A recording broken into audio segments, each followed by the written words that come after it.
So I've watched several videos on the cabin filter on Ram 1500s, and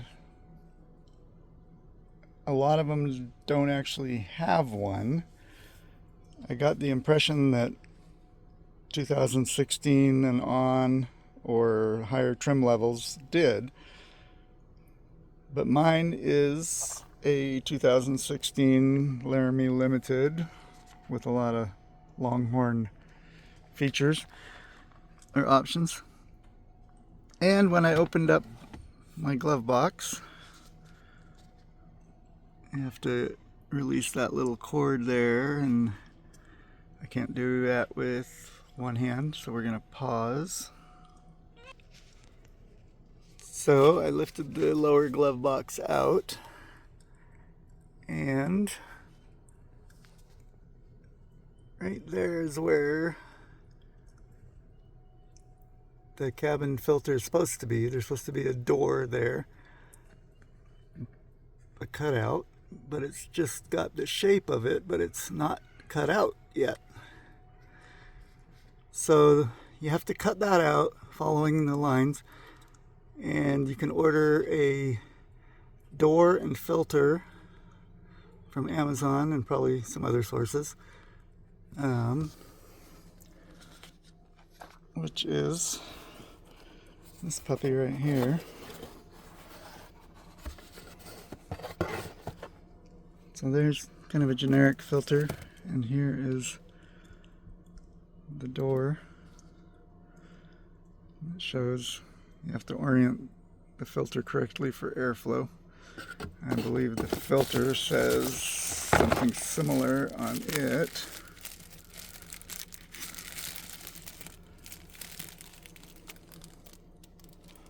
Maybe not. I thought it's supposed to say airflow in a certain direction.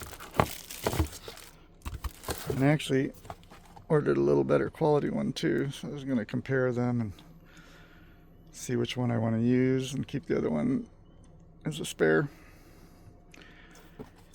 And from everything I watched on videos, a lot of people tried doing it, cutting with an X-Acto knife or a Dremel or multi-tool or different things like that. And most of them kind of made a mess or a hack job. You don't want to get a bunch of stuff down in your blower motor either, which I believe is below that. So what I heard was the best was using a hot knife. So for $9 or $10 on Amazon, it's basically a soldering iron, but it has a blade attachment. If I can get the glare off it here, there's a blade attachment there that should work. So that's what I'm going to try doing, is using this thing. So let me get that set up.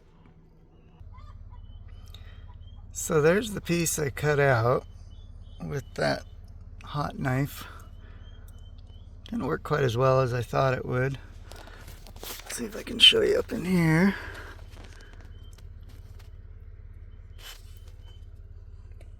One of the other soldering kits that I looked at on Amazon had several very thin knife blades, like X-Acto knife blades, and I almost wonder if those would have worked better. This one's kind of a fat wedge of a one, and I think a real thin, very hot one that would just cut through it like butter might have worked better.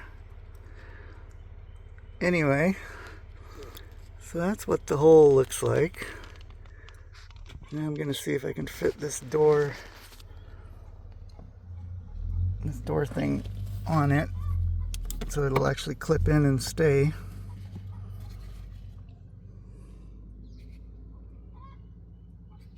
This is really awkward filming with one hand.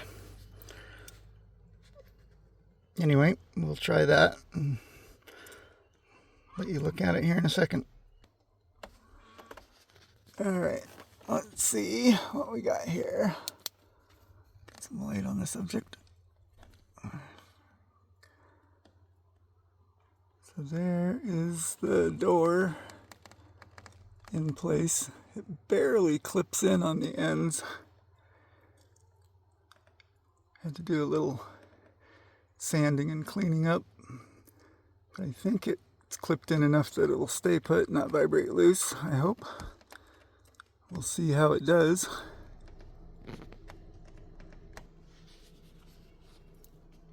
So just comparing these two filters. Here's the one that came with the door. The only printing on it is that part number. And this is the Bosch one. And on the end of it, it does have airflow as well as the part number. It's interesting, the folds are oriented that way. I guess I'd say lengthwise,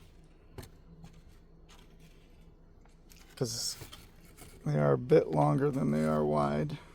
At least I'm assuming that's the way they go in. So the Bosch has the folds going lengthwise, and the generic one has the lengths going crosswise, I guess you'd call it. So I'm assuming, even though it doesn't say airflow direction, that if it's right side up, if the numbers there are right side up like they are on the Bosch, then that's the direction for the airflow to go through. So hopefully that's the right assumption. So let me see if I can fit it in now. Make sure that it goes in that way rather than that way. It seems like the words would be at the front, but who knows. All right, see you in a couple moments.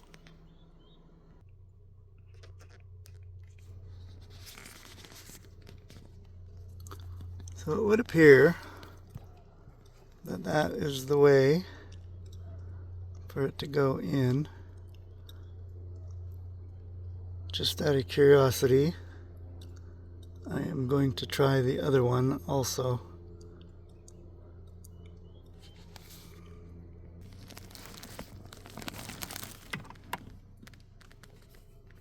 So, there's the other one in place.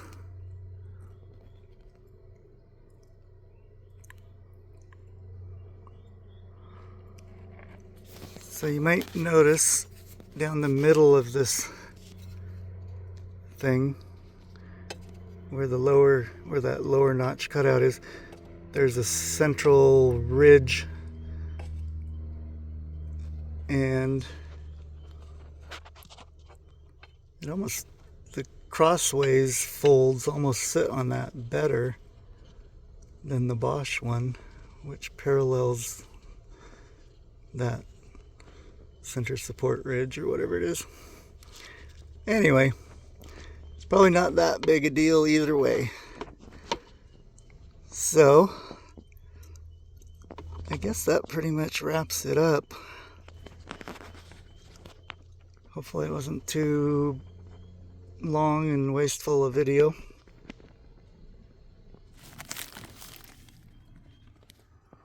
So one more thing to say. So when you're putting it in, you do have to turn it at a little bit of an angle. Start this end in first, the back corner of it, starting there, and go part way in at an angle. Partly because, I don't know if you can see this big bundle of cords right here. That big bundle of cords kind of gets in your way. It'll flex and move a bit, but so you kind of have to work around it, go in a little bit of an angle, maybe a third of the way, and then straighten it out and push it straight back, if that makes sense. Alright, I wonder, without the flashlight, if I can hold it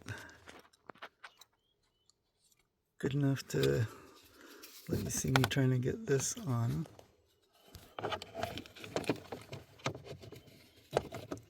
don't think that's going to work very well.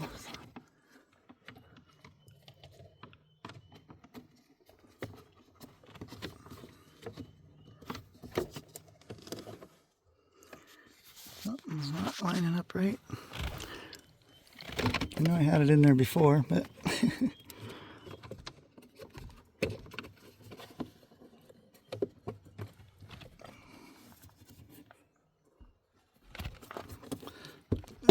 there, I felt it click. So, there she is.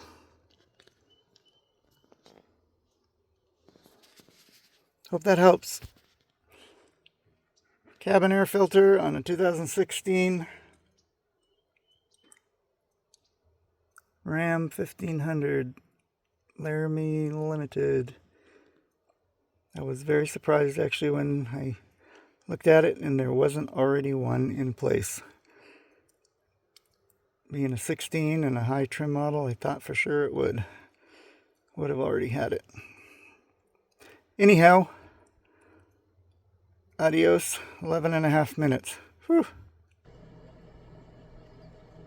There's my baby, my little princess. Now has a cabin air filter.